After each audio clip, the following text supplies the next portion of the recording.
So, why do I need to get this off my chest? Because what happened with my family over the past few weeks has been building for literally 7 years, and I finally pulled the trigger on something I've been planning since I was 22. Buckle up because this is going to be a ride. Quick background so you understand why my family treats me like garbage. My parents are Albert and Alicia, and my older brother is Felix. Felix is the golden child, always has been.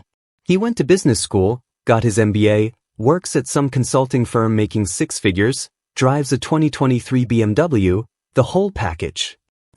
I dropped out of college after 2 years because I hated it and started working as a maintenance supervisor for a property management company. Not glamorous, I know, but my family acted like I had committed a federal crime by not getting a degree.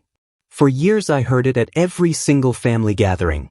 Albert would make comments about how Felix was going places while I was going nowhere. Alicia would sigh dramatically whenever someone asked what I did for work. Felix himself would make little jabs about how I should get my GED, which made no sense because I had a high school diploma. He just enjoyed being condescending. The worst part was none of them knew anything about my actual life because they never asked. They just assumed I was broke, stupid, and directionless. Okay, so we got Albert, Alicia, and Felix. Sounds like a family that names their Wi-Fi network the Prestige household and judges people by their LinkedIn headlines. And Felix out here telling his brother to get a GED when the man has a diploma. That's not even an insult. That's just being confidently wrong while being mean. That takes talent. That's like making fun of someone for not having legs while they're standing in front of you. The whole family built their identity around credentials, but apparently nobody taught them to read. Now, here's where my grandmother Charlotte comes into the picture. She was my dad's mother, but she and Albert had a complicated relationship because she thought he was a snob who married into his ego. Charlotte actually liked me because I was the only one who visited her regularly, helped her with yard work, took her to doctor's appointments when she got older. Felix visited maybe twice a year for obligatory holiday photos. When Charlotte passed away 3 years ago, everyone assumed her small house and whatever savings she had would go to Albert since he was her only living child. But Charlotte had other plans. I'm not going to reveal everything yet because honestly this story is still unfolding, but let's just say Charlotte left me something significant in her will and specifically stated that Albert was to receive nothing because, and I quote from her letter to me, he only ever came around when he wanted something. My family doesn't know the full extent of what I inherited. They know Charlotte left me some money, which my parents dismissed as probably just a few $1,000s because they couldn't imagine Charlotte having anything substantial. They never asked me directly. They just made assumptions and kept treating me like the family disappointment. Charlotte. My girl Charlotte saw everything from that rocking chair. Elderly people be watching the whole family like it's their personal Netflix series. They know who's fake, who's real, who only shows up for the photo op, and she documented it in a legal letter. That woman wrote Albert's roast from beyond the grave and had it notarized. That's not petty. That's generational. Fast forward to 3 weeks ago. I had been living in a small apartment near my job, keeping to myself, building my life quietly. I went to my parents' house for what I thought was a normal Sunday dinner, and that's when Albert dropped the bomb. He sat me down in the living room with Alicia and Felix present and told me they had been discussing the family finances. Apparently Felix's consulting firm had some layoffs, and while Felix kept his job, his bonus structure changed. Meanwhile, Albert's retirement investments hadn't performed well. Alicia's part-time job at a boutique wasn't covering what they needed. Then Albert said it. He told me it was time I contributed to this family instead of being a burden. He said they calculated that a fair contribution from me would be $6,000 per month to help with the household expenses, mortgage, utilities, Felix's car payment since Felix was struggling, and general family needs. $6,000 per month from the son they've called a failure for 7 years. I asked him to repeat that number and he did. Completely straight-faced like this was a reasonable request. Alicia nodded along saying it was the least I could do after everything they provided for me growing up. Felix sat there with this smug expression and added that if I couldn't afford it, maybe I should have listened to them about getting a real education and a real career. $72,000 a year. They want this man to pay more than most people's salary to subsidize Felix's BMW payments. They sat him down like an intervention, like he's the problem, then asked for 6 racks a month in the same breath as calling him a loser. The math isn't matching. If he's such a failure, where exactly do they think this money is coming from? Do they think maintenance supervisors have a secret billionaire tier they just haven't unlocked? They're simultaneously saying you're worthless and give us everything you have and somehow not hearing themselves. I stayed calm. I asked what would happen if I said no. Albert said then I would no longer be welcome at family gatherings, holidays, nothing. Alicia said she would have to reconsider what kind of son I really was. Felix laughed and called me a pathetic leech who would never amount to anything, said I was just proving their point by not stepping up.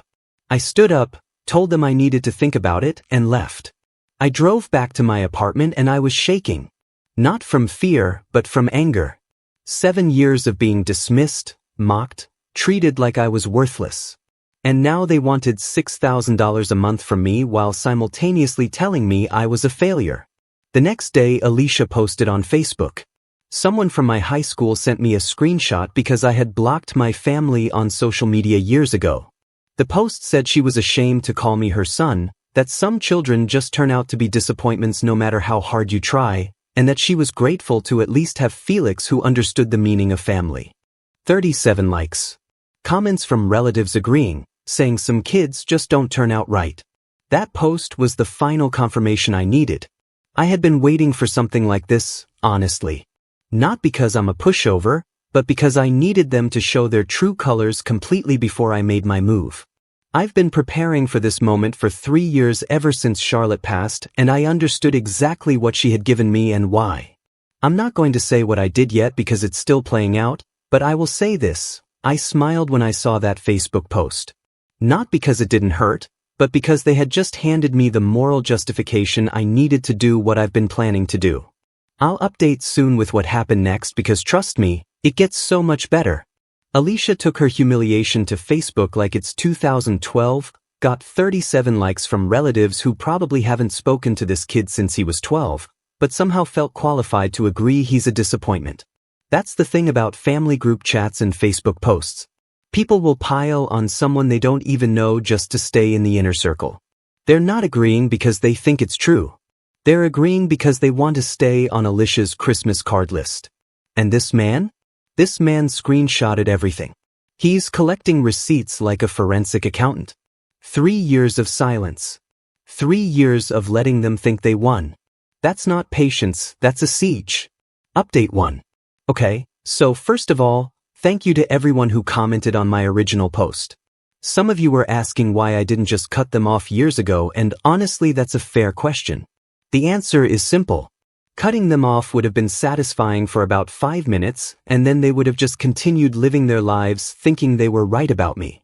I didn't want to just disappear. I wanted them to know they were wrong. I wanted them to feel what I felt for 7 years.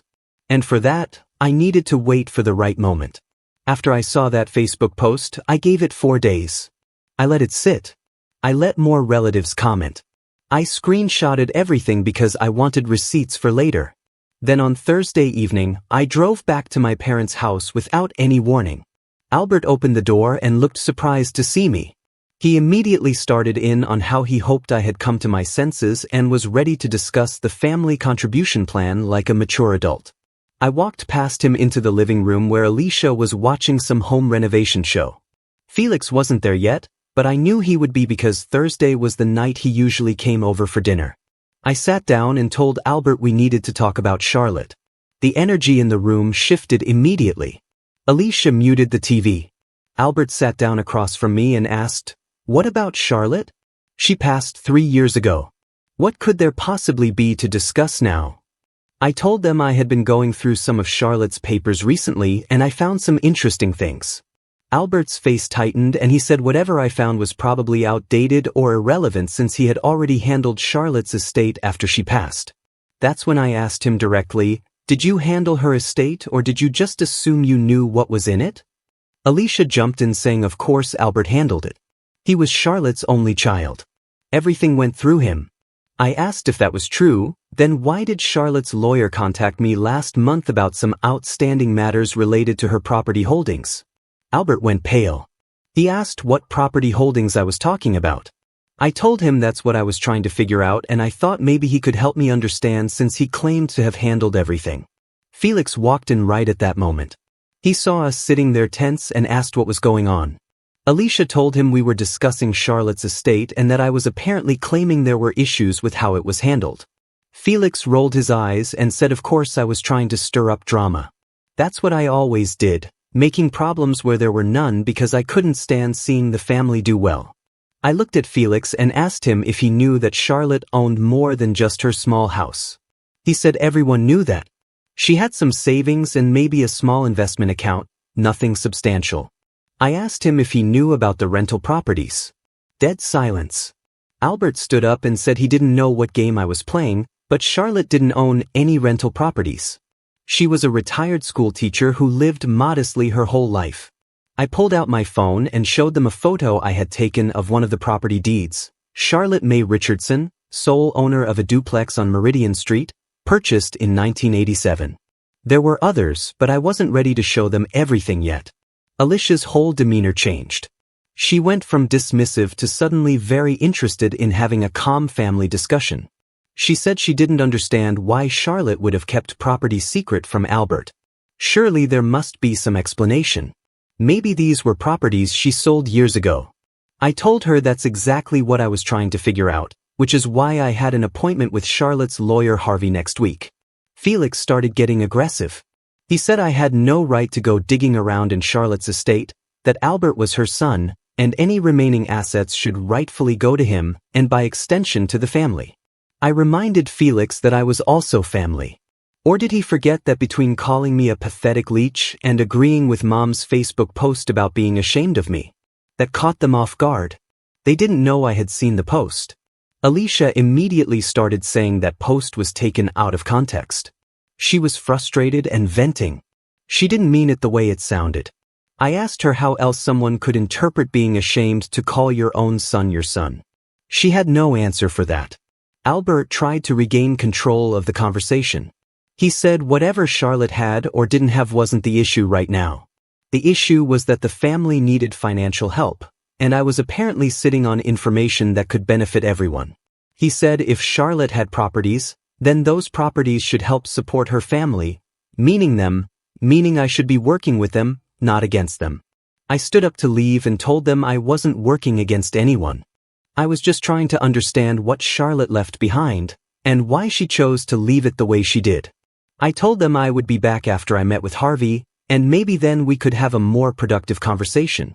Felix followed me to the door and grabbed my arm. He told me not to do anything stupid, that whatever I thought I knew could affect the whole family's stability. I looked at his hand on my arm and asked him what exactly he meant by the family's stability.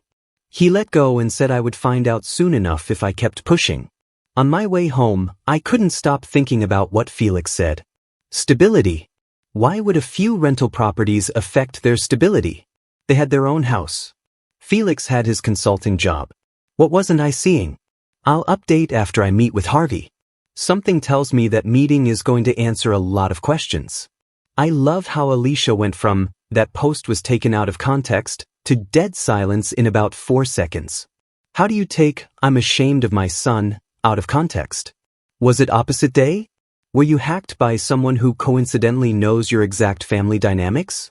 And Felix grabbing his arm talking about family stability? That's not a warning. That's a tell. That's a poker player sweating. Something is rotten, and Felix knows exactly what it is. Also, notice how fast, you have no right to dig into Charlotte's estate, turned into, those properties should help the family. The second they realized there was money involved, the entitlement switch flipped so fast it gave me whiplash. Update 2. Alright, so the meeting with Harvey happened, and I have so much to tell you all. Some of you in the comments were speculating about what Charlotte might have left behind, and honestly some of you were pretty close. Also, shout out to the person who told me to bring a notepad and not just rely on my memory, because that was solid advice. Harvey's office was in a small strip mall between a nail salon and a sandwich shop. Not exactly what I expected for an estate lawyer, but Charlotte always did things her own way. Harvey himself was probably in his 60s, been handling Charlotte's affairs for decades, and he remembered me from when I used to drive Charlotte to her appointments. He told me Charlotte talked about me a lot, especially in her last few years. She was proud of how I was building my life without my family's approval. We sat down and Harvey started going through the documents. Charlotte had been more financially savvy than anyone in our family knew. She had 4 properties total.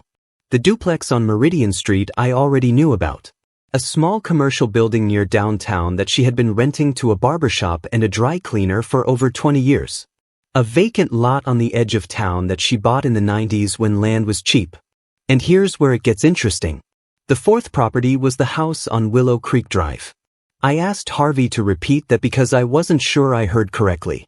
Willow Creek Drive, that's where my parents live. That's the house I grew up in. Harvey confirmed it. Charlotte bought that house in 1989 and allowed Albert to live there rent-free as a gift when he got married. The property was never transferred to Albert's name. It stayed in Charlotte's name the entire time, and now according to her will, it belonged to me. My family has been living in my house for the past 3 years, and they had no idea. Harvey explained that Charlotte made this decision deliberately. She told him that Albert had become someone she didn't recognize, obsessed with appearances and status, treating his own children differently based on how they made him look to others. She watched how they treated me for years, and it broke her heart.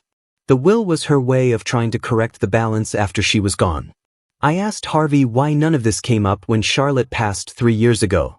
He told me Charlotte had set up a delayed execution clause for certain assets. The rental properties and commercial building transferred to me immediately, but she wanted me to have time to get established dealing with the house situation. She knew it would cause conflict, and she wanted me to be in a strong position when it happened. The clause expired last month, which is why Harvey reached out to me. Charlotte knew. She knew what would happen. She planned for it. Harvey gave me copies of all the deeds and the original will with Charlotte's letter to me. I already had the letter, but seeing it again with full context of what she had done hit differently. She wrote that she hoped I would use these gifts wisely, and that she trusted me to do what was right even if it was difficult. I drove from Harvey's office straight to my parents' house. I know some of you will say I should have waited and planned more carefully, but I had been planning for 3 years. I was ready. Albert opened the door, and his face immediately went sour when he saw me. He asked if I was there to discuss contributing to the family, or if I was going to keep playing games with Charlotte's estate. I walked in and told everyone to sit down because we needed to have a real conversation. Felix was there again, probably because they were expecting me to come by after the lawyer meeting. Alicia was sitting at the kitchen table with papers spread out in front of her. Looked like bills or financial statements. When I walked in, she quickly gathered them up. I sat across from them and told them I knew about the house. Albert asked, "What about the house?" I told them I knew Charlotte never transferred ownership into their name, that this house was part of her estate, and that it now belonged to me. Felix exploded. He started yelling about how I was lying, how there was no way this was true, how I must have forged documents or manipulated a senile old woman before she died. I pulled out the deed and placed it on the table. Charlotte May Richardson, 47 Willow Creek Drive, purchased 1989.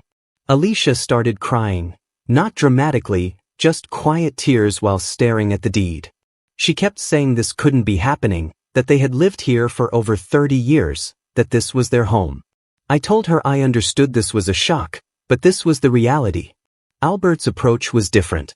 He tried to negotiate. He said, "Okay, fine. Charlotte made some unusual decisions, but we were still family, and we could work this out." He proposed that I sign the house over to them, and in exchange, they would forget about the $6,000 per month and welcome me back into the family with open arms. He said we could put all this unpleasantness behind us. I asked him if he was serious. After 7 years of treating me like garbage, after calling me a failure, after Felix calling me a leech, after that Facebook post, after demanding money from me while mocking my career, his solution was for me to just hand over a house worth several $100,000 and pretend none of it happened. Felix jumped in saying I owed them. He said they raised me, fed me, gave me a roof over my head for 18 years, and this was how I repaid them. I reminded Felix that parents are supposed to do those things. That's not a debt children owe. That's the bare minimum of being a parent. Alicia tried a different angle. She said Charlotte would never have wanted this to tear the family apart. She said Charlotte loved all of us and would be heartbroken to see us fighting. I told Alicia that Charlotte specifically wrote in her letter that Albert had become someone she didn't recognize, and that she wanted me to have these properties because of how they treated me. That shut Alicia up. Albert stood up and said I needed to leave so they could process this as a family. I told him I would leave, but they needed to understand something. I wasn't making any decisions tonight, but they had 1 week to figure out their situation because after that I was going to start taking formal steps regarding my property. Felix followed me outside again. This time he wasn't aggressive. He looked scared. He told me quietly that I didn't understand the full picture, that things were worse than I knew, that if I did this, I would be destroying them, not just inconveniencing them. I asked him what he meant. He said the consulting job layoffs he mentioned before, he didn't survive them. He had been fired 2 months ago and had been pretending to go to work every day while job hunting. His parents didn't know. He had been burning through savings. So Felix the golden child had been unemployed for 2 months and lying about it. Interesting. He begged me to give him time to figure things out before I did anything drastic. I told him I would think about it. On my drive home, I realized something. They still didn't know about the rental income one had been collecting for 3 years from the other properties. They thought the house was all there was. They had no idea how prepared I actually was. I'll update soon. I have 1 more envelope to deliver. Charlotte had a delayed execution clause. This woman set up a timed revenge bomb. She said, "Let my grandson stack his bread for 3 years, then drop the nuke when he's ready." She planned this like a heist movie from the afterlife. And Albert really said, "Sign over the house and we'll welcome you back with open arms." Oh, now the arms are open? They've been closed for 7 years, but suddenly there's a property deed on the table and it's family reunion time? That's not reconciliation, that's a hostage negotiation where you're the hostage and they want you to pay the ransom. And Felix, golden child Felix, MBA Felix, BMW Felix. This man has been getting dressed every morning, kissing his parents goodbye, and pretending to go to work for 2 months. He's been method acting as an employed person while his family mocks his brother for not having a real career. He called his brother a leech while being the actual definition of a leech. The irony is so thick you could spread it on toast. Final update. Okay, this is the last update because I need to close this chapter. Thank you to everyone who followed along and especially those who shared similar stories about family members who only valued you when they needed something. So remember how I said I had 1 more envelope to deliver? Here's what happened. I spent the week preparing everything with Harvey. We drafted a formal lease agreement for 47 Willow Creek Drive. Market rate rent for that house was around $3,000 per month, but I set it at $2,000. The lease included a clause stating that failure to sign within 30 days would result in formal eviction proceedings. But that wasn't all in the envelope. I included a financial summary, 3 years of rental income from the duplex, commercial building, and vacant lot totaling over $200,000. I included bank statements showing my savings. I included a letter explaining that while they spent 7 years calling me a failure, I had quietly built wealth exceeding anything Felix achieved with his MBA. I included screenshots of Alicia's Facebook post. I included a timeline of every insult I remembered with dates. And I included Charlotte's original letter explaining why she left everything to me and nothing to Albert. I drove to their house at midnight Saturday. I placed the envelope on the doormat and drove home. My phone rang at 12:47 a.m. Albert. I let it ring 3 times before answering. Albert was screaming, demanding to know what I thought I was doing. How dare I threaten eviction? In the background, Alicia was hyperventilating. Then I heard a crash and Felix yelling before the line got muffled. I waited until Albert stopped screaming and told him calmly I wasn't threatening anyone. I was exercising my legal rights as property owner. I told him the terms were generous considering they lived rent-free in a house they never owned while treating the actual owner like garbage. Albert switched tactics. He said Charlotte must have been confused, that elderly people get manipulated by caretakers. That if I had any decency I would honor what Charlotte really wanted. I told him her will was crystal clear and her letter explained everything. I told him I cared for Charlotte while he visited twice yearly for photos. 30 days to sign or find somewhere else. Felix grabbed the phone. He said I was burning bridges I could never rebuild. I told him he burned those bridges when he called me a pathetic leech. I told him I knew about his unemployment and maybe he should focus on finding a job instead of lecturing me. He went silent, asked how I knew. I told him it didn't matter. What mattered was the golden child who mocked my career was now jobless while the family disappointment owned 4 properties with more savings than Felix ever earned in a year. Alicia took the phone crying, asking why I was doing this. What had they done to deserve it? I listed everything. 7 years of being treated as lesser, comments about my education, sighs when people asked about my job, the demand for $6,000 monthly while calling me a failure, the Facebook post. I told her she asked what they did and the answer was everything. She tried apologizing. Said they made mistakes, were stressed about money. Felix losing his job put everyone on edge. I told her their version of family togetherness involved publicly humiliating me while demanding money. Albert got back on. Said fine, they would sign but wanted to negotiate. $2,000 was too high for family. I should reduce it or defer payments until Felix found work. I laughed. I told him 3 weeks ago he demanded $6,000 from me, the failure, and now he wanted a discount on rent already below market value. I told him terms were non-negotiable.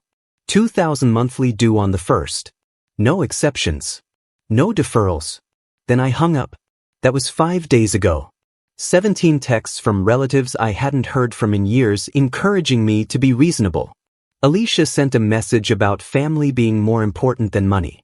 Albert texted that he was consulting a lawyer about Charlotte's will validity. Good luck with that. They wanted $6,000 from me. Now they owe me $2,000. They called me a failure. Now I own their roof. They posted about being ashamed of me. Now everyone who saw that will watch them pay rent to their disappointment's son or lose their home. Charlotte knew exactly what she was doing. She told me to do what was right even if difficult. And what's right is people facing consequences for how they treat others. For the first time in 7 years, I feel like I'm finally being treated how I deserve. Not as a leech. As a landlord.